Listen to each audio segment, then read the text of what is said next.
जमादार गुरुदीन की भगवान की प्रेरणा से घोड़ी के कान में बोला, श्यामा जी उठ बैठिए, अब क्यों पड़ी उदास।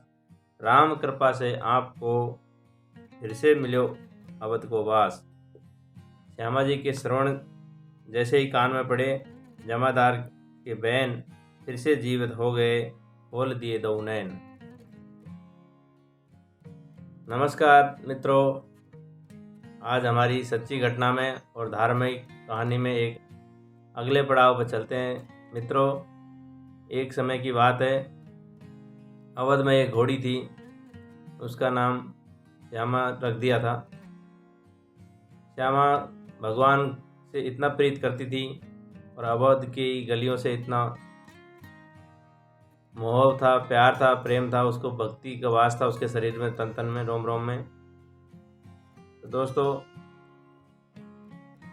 वह हमेशा भगवान के रथ में सवार होकर के भगवान को घुमाया करती थी और वो जानवर होकर के भी इतना आध्यात्म का वास था शरीर में कि हमेशा भगवान का नाम लेती, भजन करती मनी मन, और हमेशा वो अवध में ही अपना अंतिम क्षण तक रहना चाहती थी।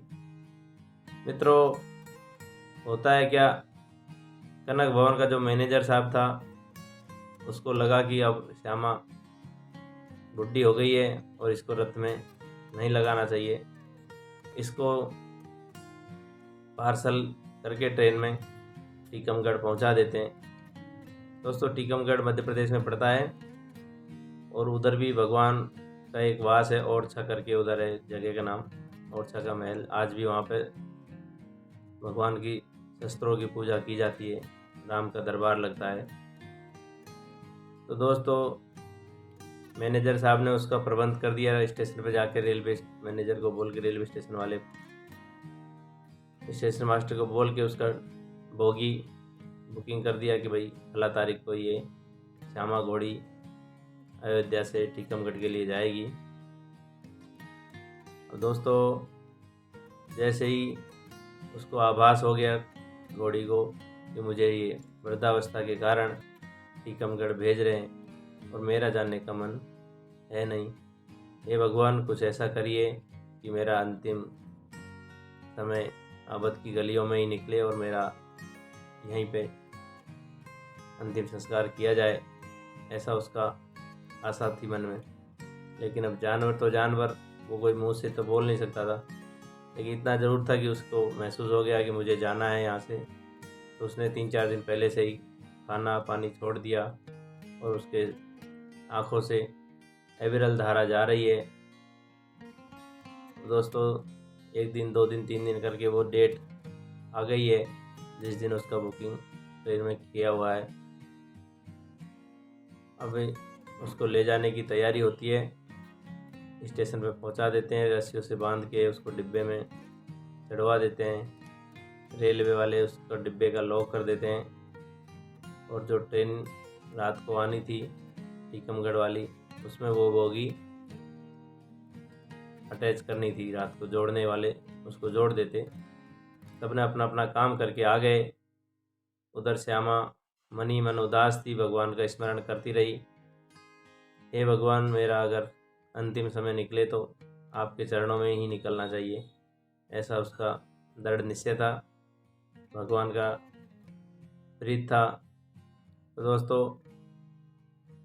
होता है क्या, रात को ट्रेन आती है और जिस कोच में, जिस बोगी में श्यामा घोड़ी पैक करके छोड़ी गई थी, रेलवे वालों ने उस डिब्बे को उसमें कपलिंग करना ही भूल गए। और जब सुबह स्टेशन मास्टर को पता चलता है कि जो टीकमगढ़ का बोगी था वो तो यहीं रह गया, उसने तुरंत अपने कर्मचारियों को बोला और डिब्बे को खुलवाया।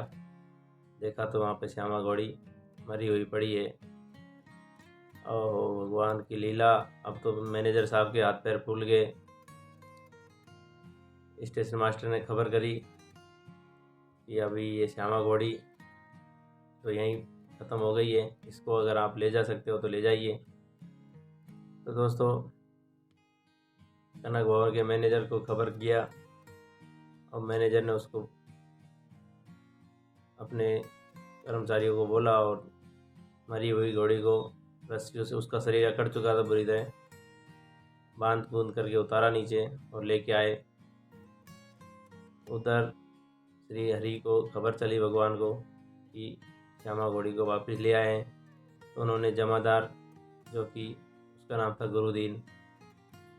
गुरुदीन से बोला कि आप जाकर के घोड़ी के कान में कहो, श्यामा जी उठ बैठिए, अब क्यों पड़ी उदास, राम कृपा से आपको मिलो अवध को वास। श्यामा के शरण पड़े जमादार के बहन, फिर से जीवित हो गए, खोल दिए दो नैन। तो मित्रों, जैसे ही जमादार गुरुदीन ने घोड़ी के कान में बोला, अब ये प्रभु की लीला थी या उसको आशीर्वाद कहें, घोड़ी ने जैसे ही गुरुदीन के वचन सुने तो उसने फटाक से दोनों आँख खोल दिए और धीरे से उठ के खड़ी हो गई और उसने भगवान को धन्यवाद दिया कि हे भगवान, आपकी कृपा से मुझे वापस से अवध का वास मिल गया है। तो दोस्तों, उसके बाद कहते हैं कि घोड़ी 5 साल और वो अवध में जी। तो जितने भी संत महात्मा अवध में आते थे,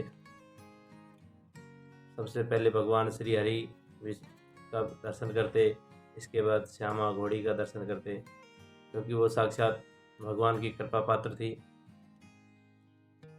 दोस्तों, इस प्रकार से ये कहानी आज की सच्ची घटना पर आधारित। अगर अच्छी लगी हो तो कमेंट करें, शेयर करें, हमारे चैनल को सब्सक्राइब करें। थैंक यू दोस्तों, सभी को हरिओम, नमस्कार।